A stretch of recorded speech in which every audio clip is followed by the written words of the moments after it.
Tony, ഇന്ന് മുതൽ നീ മാറുകയാണ്. ഒരു പക്വത ഉള്ളവനാണ് നീ. അത് നിന്റെ മനസ്സിൽ തീരുമാനിച്ചുറപ്പിച്ച് കഴിഞ്ഞാൽ പിന്നെ നിന്റെ ജീവിതത്തിൽ മാറ്റങ്ങൾ ഉണ്ടാവുന്നത് നിനക്ക് കാണാം. സുനിലെ, എന്താണത്? എന്താണെന്നറിയില്ല, ഇത് ടോണിക്ക് വന്നൊരു പാഴ്സൽ പ്രൈസാ. പാഴ്സൽ പ്രൈസാ? പാഴ്സൽ പ്രൈസ്, സമ്മാനപ്പൊതി. നോക്കട്ടെ. അല്ല, ഇത് ഇവിടെ വെച്ച് തുറക്കണോ? ആ ശരിയാ, ഇത് ഒറ്റയ്ക്ക് തുറക്കുന്നതാണ് നല്ലത്. അല്ല, ഞാൻ വെറുതെ പറഞ്ഞെന്നുള്ളൂ. മോൻ തുറക്ക്. ഇല്ല, ഞാനിത് ഒറ്റയ്ക്ക് തുറന്നോളാം. വേണ്ട, അത് പറ്റില്ല, എനിക്ക് കൂടി കാണണം. തുറക്കാം, പക്ഷേ തുറന്നു കഴിഞ്ഞിട്ടുള്ള കമൻസ് ഉപദേശം ഒന്നും പ്രതീക്ഷിക്കുന്നില്ല. Okay okay. തലയിരിക്കുമ്പോൾ വാലാടണ്ട. ആ, തല പറഞ്ഞോ. ആ, ഓക്കെ.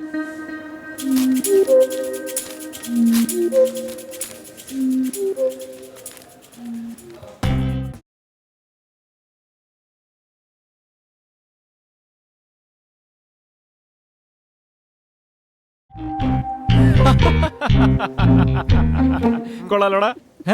നോക്കട്ടെ.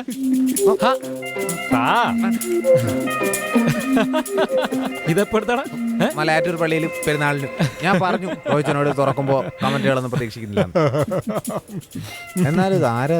ടോണിയുടെ പ്രേമത്തിൽ വഞ്ചിതരായ ഏതേലും ഒരു പെൺകുട്ടിയായിരിക്കും. ആടാ, വഞ്ചിത, പേര് കാഞ്ചന. ഇവനിവിടെ പാത്രം കഴുകാനൊന്നും ഇല്ലേ? ആ, മാറ് നോട്ടെ.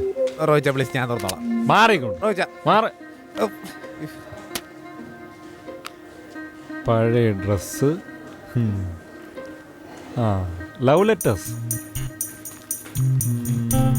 ഓ, ഗ്ലാസ്. Cosmetic items. കൊള്ളാലോടാ. ഇതാരാ കക്ഷി? ആർക്കറിയാം? റോയിച്ച, ഇതിലൊരു വഞ്ചിതയുടെ പ്രതിഷേധം കാണുന്നുണ്ട്. ഇതൊക്കെ എന്റെ കാശിന് വാങ്ങിച്ചു കൊടുത്തായിരിക്കും അല്ലേ? റോഹിച്ച വെറുതെ വഴക്കിന് വരില്ലേ? ഇതൊക്കെ പണ്ട് അറിവില്ലാത്ത പ്രായത്തെ പറ്റിപ്പോയത്. റോയിച്ച, ദേ ഒരു കത്ത്. എന്റെ ജീവൻ രക്ഷിച്ച ആളാ, ഞാൻ കൊടുക്കും. ഇന്ന റോയ്.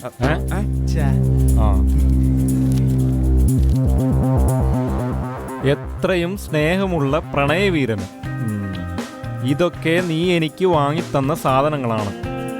ഇതൊക്കെ ഞാൻ നിനക്ക് തന്നെ തിരിച്ചു തരുന്നു. ഇനി പറ്റിക്കാൻ പോകുന്നവൾക്ക് വേണ്ടി നീ പണം മുടക്കണ്ട. അല്പം പാച്ച് വർക്ക് ചെയ്താൽ എല്ലാം ചിലവാകും.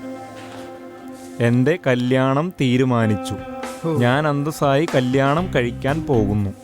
മേലിൽ എൻ്റെ ജീവിതത്തിലോ കൺവെട്ടത്തോ വന്നു പോകരുത്.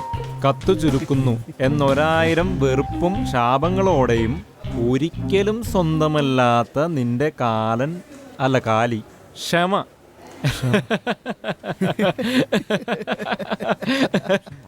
ഇതാരുടെ ഈ ക്ഷമ? ഇതൊക്കെ ഒപ്പിച്ചോളൂ. പല ക്ഷമയും കണ്ടിട്ടുണ്ട്, ഇതുപോലെ ഒരാളോട് ക്ഷമ കാണിക്കുന്ന ആദ്യമായിട്ട് കാണുക. എടാ, തമാശയല്ല. ഇവരുടെയൊക്കെ ജീവിതം കൂടി വെച്ചിട്ടാണ് നീ കളിക്കുന്നത്. തന്നെയല്ല, ഇവരുടെയൊക്കെ ശാപം വാങ്ങിച്ചു വെച്ച് കഴിഞ്ഞാൽ പിന്നെ നന്നാവില്ല.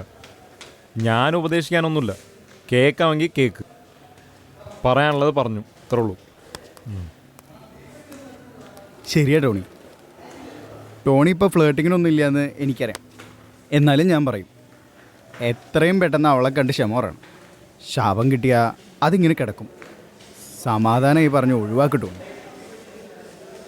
എന്താ?